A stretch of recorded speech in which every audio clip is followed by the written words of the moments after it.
Hello বন্ধুরা, তোমাদের আবারও স্বাগত আমার গ্রামীণ ফার্মের আরেকটি নতুন ভিডিওতে। তো বন্ধুরা, আজ আমার এই ভিডিওর টপিক হচ্ছে কিভাবে তোমরা সারা বছর ধরে তোমাদের ঘরের মুরগিকে তোমরা সুস্থ রাখবে। তো অনেকেই ভাবছো যে আমি তো মুরগি ফার্ম করিনি, তো আমার এই ভিডিওটি দেখে কি হবে।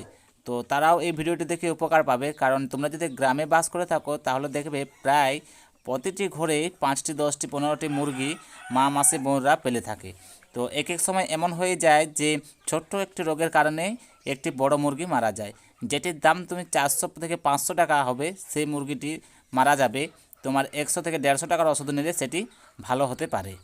তো যেহেতু আমি এই চ্যানেলের মধ্যে দেশি মুরগির সম্বন্ধে ভিডিও দিয়ে থাকি, সেহেতু তোমরা কমেন্ট সেকশনে আমাকে লিখে জানাতে পারো যে তোমার মুরগির কি হয়েছে।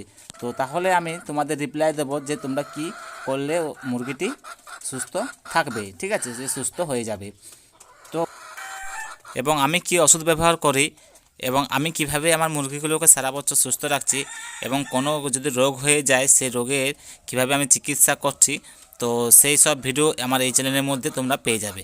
তো তার জন্য বলছি বন্ধুরা, এখনও আমার চ্যানেলটিকে সাবস্ক্রাইব করে না থাকলে সাবস্ক্রাইব করে পাশের বেল আইকনটি অলে প্রেস করে দাও। আর হ্যাঁ বন্ধুরা, তোমাদের কার কার বাড়িতে কতগুলো মুরগি আছে সেটি আমাকে কমেন্ট সেকশনে লিখে জানাতে কিন্তু ভুলো না।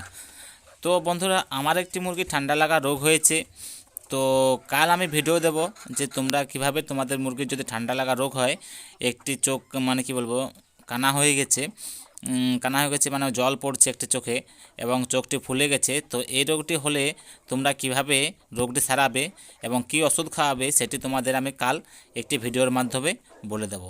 তো তার জন্য ভিডিওটি দেখার জন্য আগের থেকে চ্যানেলটি সাবস্ক্রাইব করে চ্যানেলের যে নোটিফিকেশান বেল, সে বেলটি অলে প্রেস করে দাও। তো বন্ধুরা, আজ ভিডিওটি এখানেই শেষ করলাম। তো দেখা হচ্ছে একটা নতুন ভিডিওতে। ততক্ষণ ভালো থাকবেন, সুস্থ থাকবেন। নমস্কার।